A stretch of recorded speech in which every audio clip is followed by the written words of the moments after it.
अस्सलाम वालेकुम, मैं हूं दिल इम्तियाज़ और आप देख रहे हैं तख्ती ऑनलाइन। अगर आर्टिक ओशन पिघलना शुरू हो जाए गर्मी की हिद्दत की वजह से, तो हमारी दुनिया के सतह समंदर 70 मीटर ऊपर चली जाएगी। दुनिया के बड़े बड़े साहली शहर समंदर के नीचे आ जाएंगे और उसमें एक है कराची। कराची हमारे मुल्क का सबसे बड़ा शहर है, लेकिन इसे ग्लोबल वार्मिंग और समंदरों के बढ़ते हुए लेवल से बहुत ज़्यादा ख़तरा है।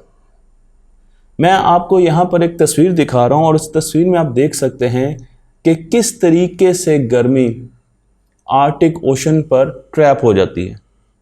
आपको ये जानकर हैरानी होगी कि दुनिया में जितनी तेज़ी से गर्मी बढ़ रही है, आर्टिक ओशन में उससे डबल रेट से, उससे दुगनी गर्मी बढ़ रही है और उसकी वजह से वो बहुत तेज़ी से पिघल रहे हैं। 2020 दुनिया की तारीख का दूसरा गर्म तरीन साल था और यही वजह है कि सतह समंदर आहिस्ता आहिस्ता बुलंद हो रही है। आर्कटिक ओशन के पिघलने की वजह से, इसकी बर्फ़ के पिघलने की वजह से इनके वॉल्यूम्स भी कम हो रहे हैं। यहाँ पर बहुत सी ऐसी स्टडीज़ हैं जिनके ग्राफ में आपको दिखा रहा हूँ, जो कि आपको बता रहे हैं कि किस तरीके से आर्कटिक ओशन, जो कि नॉर्थ पोल के पास है, वहाँ पर बर्फ़ के वॉल्यूम, बर्फ़ के हुजम कम हो रहे हैं। अगर आप 1980 से लेकर 2016 के इस ग्राफ को देखें तो आपको महीनों के हिसाब से ये हुजम कम होते हुए नज़र आएंगे। इसका मतलब ये है कि हमारे समंदरों के लेवल ना सिर्फ बढ़ रहे हैं, बल्कि बड़ी तेज़ी से ग्लेशियर्स कम हो रहे हैं। क्या ग्लेशियर सिर्फ आर्टिक ओशन में ही कम हो रहे हैं? आर्टिक ओशन के बाद दुनिया के दूसरे बड़े ग्लेशियर्स हमारे मुल्क में मौजूद हैं। ये हिमालय के ग्लेशियर्स हैं। पाकिस्तान में 7000 ग्लेशियर्स मौजूद हैं, जो कि आहिस्ता आहिस्ता पिघल रहे हैं। ये रफ्तार पिछली सदी में जितनी ज़्यादा थी, इस सदी में उससे 10 गुना ज़्यादा बढ़ गई। 40% ये ग्लेशियर्स जो कि पाकिस्तान के टेरिटरी में हैं, इलाके में हैं, पिघल चुके हैं और उसकी वजह से मुस्तकबिल में हम पानी की किल्लत का शिकार होने जा रहे हैं। तो क्या कोई ऐसी टेक्नोलॉजी हमें अपनानी नहीं चाहिए जो कि इन ग्लेशियर्स को पिघलने से रोके, उसकी रफ्तार को स्लो करें? दुनिया में इस पर बहुत ज़्यादा रिसर्च हो रही है और उस रिसर्च में ये बात भी सामने आ रही है कि जहाँ पर ग्लेशियर्स पिघलते हैं, उनके नीचे मौजूद मीथेन गैस बाहर निकलना शुरू हो जाती है। मीथेन गैस एक ग्रीन हाउस गैस है जो कि ज़मीन के एटमॉस्फेयर में जब जाती है तो वहाँ गर्मी को, हीट को अपने अंदर ट्रैप कर लेती है। अब एक तो ग्लेशियर पिघल रहा है और उसके ऊपर मीथेन गैस है जो कि हीट को और ज़्यादा ट्रैप कर रही है, जिसकी वजह से टेम्परेचर और बढ़ रहा है। अब ग्लेशियर फिर तेज़ी से पिघलना शुरू हो जाएगा, फिर और मीथेन गैस निकलेगी। तो ये एक साइकिल है, एक विशियस साइकिल है जिसमें इस वक्त दुनिया फंस चुकी है। अगर हमने इस साइकिल को ना तोड़ा तो बहुत जल्द हमें पानी के रिजर्वायर से, ज़ख़ीरों से हाथ धोना पड़ेगा। इस मुश्किल में हमें आसानी देने आ रहे हैं बादल, क्योंकि ज़मीन पर जितनी भी रेडिएशन सूरज से आती है उनका 31% बादल रिफ्लेक्ट कर देते हैं। यानी वो ज़मीन तक पहुंचती नहीं है और वो बादलों से टकरा कर वो रेडिएशन और आसान ज़ुबान में रोशनी वापस चली जाती है स्पेस में। उसके अलावा 20% एटमॉस्फेयर में अब्जॉर्ब हो जाती है। एटमॉस्फेयर में जो गैसेज हैं वो उसे अब्जॉर्ब कर लेती हैं और बाकी 49% रेडिएशन ज़मीन से टकराती है और इंफ्रारेड रेडिएशन में चेंज हो जाती है, यानी कि हीट प्रोड्यूस करती है। अगर हम इस 31% रेडिएशन को, जो कि बादल रिफ्लेक्ट कर देते हैं, इसको किसी तरीके से बढ़ा सकें, यानी कि बादलों की रिफ्लेक्टिविटी बढ़ा सकें कि बादल 31 की बजाय 35, 40, 50% सूरज से आने वाली रेडिएशन को रिफ्लेक्ट कर सकें, तो हमारी ज़मीन के टेम्परेचर आहिस्ता आहिस्ता कम होना शुरू हो जाएंगे। इस प्रोजेक्ट को मैरीन क्लाउड ब्राइटनेस प्रोजेक्ट कहा जाता है, जो कि अब दुनिया में बहुत जगहों पर एक्सपेरिमेंट किया जा रहा है।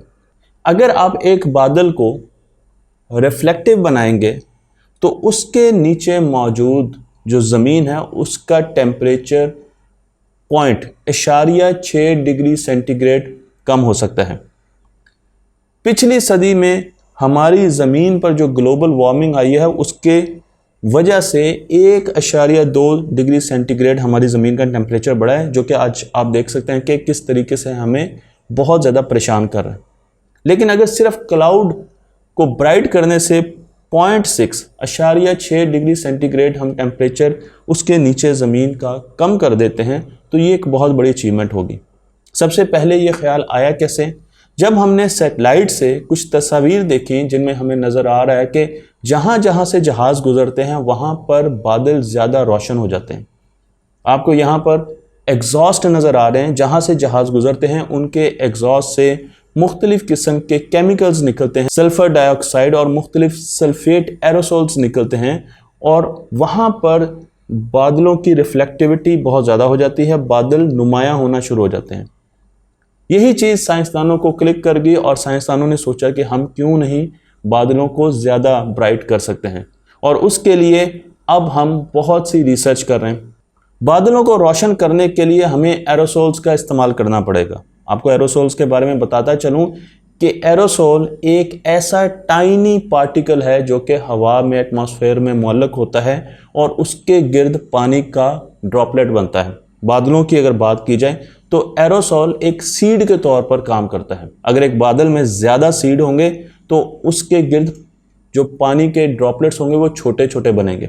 एरोसोल वॉल्केनिक डस्ट से भी आ सकते हैं। वो जो पार्टिकल्स की हम बात कर रहे हैं वो वॉल्केनिक डस्ट से भी आ सकते हैं, वो ज़मीन पर मट्टी और रेत से भी आ सकते हैं, और वो समंदर में मौजूद नमकियात से भी आ सकते हैं। जब बबल्स पड़ते हैं तो छोटे छोटे पार्टिकल्स, नमक के पार्टिकल्स, सॉल्ट्स के पार्टिकल्स एटमॉस्फेयर में चले जाते हैं। तो अगर हमने एक बादल की रिफ्लेक्टिविटी बढ़ानी है तो उसके कई तरीके हैं।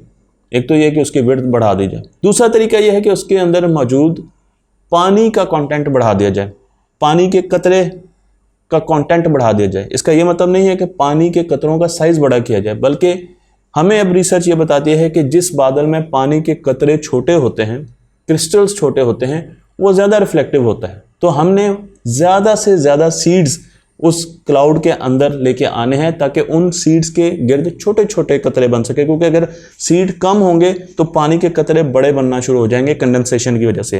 लेकिन अगर सीड्स बहुत ज़्यादा होंगे तो वहाँ पर पानी के कतरे बहुत छोटे बनेंगे और वो क्लाउड बहुत ज़्यादा रिफ्लेक्टिव होगा। अब सीड्स किस तरीके से बादलों तक लेकर जाया जा सकता है, इसके लिए हमें मदद देने वाली है पोल्यूशन। ज़मीन पर पोल्यूशन बहुत ज़्यादा होती है और पोल्यूशन की वजह से ये सीड्स हमारे एटमॉस्फेयर में बहुत ज़्यादा मौजूद होते हैं और इसके गिर्द बादलों के ड्रॉपलेट्स बनना शुरू हो जाते हैं।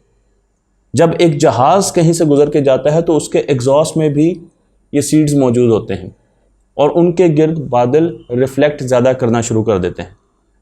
लेकिन जब हम समंदर की तरफ जाते हैं तो वहाँ पर पानी बहुत ज़्यादा साफ़ होता है, एटमॉस्फेयर बहुत साफ़ होती है, इसलिए वहाँ पर हमें ये सीड्स नहीं मिलते, वहाँ पर हमें ये न्यूक्लियाई नहीं मिलते, इसे न्यूक्लियाई भी कहते हैं। तो इस वजह से वहाँ के बादल ज़्यादा रिफ्लेक्टिव नहीं होते। तो हमें कुछ ऐसा करना पड़ेगा कि समंदरों के अंदर भी बादल रिफ्लेक्टिव हों, क्योंकि समंदर बहुत वास्ट एरिया ज़मीन का लेते हैं, इसलिए अगर वहाँ पर ऐसे बादल आ जाएं जो कि रिफ्लेक्टिव हैं और वो समंदर पर पड़ने वाली धूप को कम कर दें तो उससे हमें बहुत सारे फ़ायदे मिल सकते हैं, जिस पर मैं आगे बात करने भी जा रहा हूँ। मैं आपको यहाँ पर दो जार्स दिखा रहा हूँ। दोनों जार्स में एक जैसी गेंदें हैं जो कि ग्लास की बनी हुई हैं, लेकिन एक जार में ये गेंदें बड़े साइज़ की हैं और यहाँ पर आपको उसका रंग सिल्वर कलर का नज़र आ रहा है। लेकिन जब इन गेंदों को या इन ड्रॉपलेट्स को, सॉलिड ड्रॉपलेट्स को हम छोटा करेंगे तो आप इनके रंग को सफ़ेद की तरफ जाते हुए देखेंगे। इसका मतलब यह है कि जैसे जैसे हम ड्रॉपलेट्स को छोटा करेंगे रिफ्लेक्टिविटी ज़्यादा बढ़ेगी और हमारे बादल भी ज़्यादा सफ़ेद होते जाएंगे। इस चीज़ पर बहुत सी यूनिवर्सिटीज़ रिसर्च कर रही हैं और इस पूरे प्रोजेक्ट को मरीन क्लाउड ब्राइटनेस प्रोजेक्ट कहा जाता है। आप इंटरनेट पर इसे सर्च भी कर सकते हैं और इसके लिए बड़ा सिंपल तरीका इस्तेमाल किया गया है। हमें किसी न किसी तरीके से एरोसोल्स को एटमॉस्फेयर में लेके जाना है और हमें ज़्यादा फ़ायदा होगा अगर हम समुद्रों के ऊपर के एटमॉस्फेयर के बादलों को ब्राइट करें, और उसके लिए हम लेके जा रहे हैं समुद्रों में मुख्तलिफ़ किस्म के ऑटोमाइज़र। मैं आपको यहाँ पर एक तस्वीर दिखा रहा हूँ। ये हाइड्रोफॉयल स्प्रे की बेसिस पर टेक्नोलॉजी डिज़ाइन की जा रही है, बिल्कुल ऐसे जैसे घर में इस्त्री करने के लिए हम स्प्रे बॉटल्स रखते हैं या ग्लिंट रखते हैं, बिल्कुल इसी तरीके से ऑटोमाइजिंग बॉटल्स और ऑटोमाइजिंग चिमनीज़ लगाई जाती हैं मुख्तलिफ बैरी बेड़ों पर। समंदर का पानी जो कि नमकीन है, जिसमें सॉल्ट के पार्टिकल्स हैं, बहुत छोटे पार्टिकल्स हैं, उसे छोटे छोटे ड्रॉपलेट्स में बनाकर स्प्रे किया जाता है। ऐसे बहुत से जहाज़ समंदर में दौड़ाए जाते हैं, तैरते रहते हैं और स्प्रे करते रहते हैं। अब वो पार्टिकल्स आहिस्ता आहिस्ता ऊपर जाते हैं और बादलों को वाइट करना शुरू कर देते हैं। एक्सपेरिमेंट्स बहुत ज़्यादा किए जा रहे हैं और 2020 में पहली मर्तबा ये टेक्नोलॉजी ऑस्ट्रेलिया में इस्तेमाल भी की गई। इस तरीके से हम ज़मीन पर पड़ने वाली धूप को कम कर सकते हैं।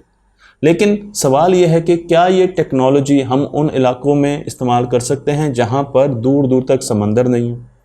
मसलन हमारे हिमालय के ग्लेशियर्स, क्या क्लाउड ब्राइटिंग प्रोजेक्ट को वहाँ पर इस्तेमाल किया जा सकता है? और क्या हम समुद्रों के ज़रिए उसे इस्तेमाल कर सकते हैं, या इसके अलावा भी हमें इस टेक्नोलॉजी को किसी तरीके से वहाँ पर लाना पड़ेगा? क्या हम वहाँ हवाई जहाज़ों से इस टेक्नोलॉजी का इस्तेमाल कर सकते हैं? मुझे आपके कमेंट्स का इंतज़ार रहेगा। तख्ती ऑनलाइन को लाइक कीजिए, शेयर कीजिए और इस इल्म को दूसरों तक पहुँचाते रहिए।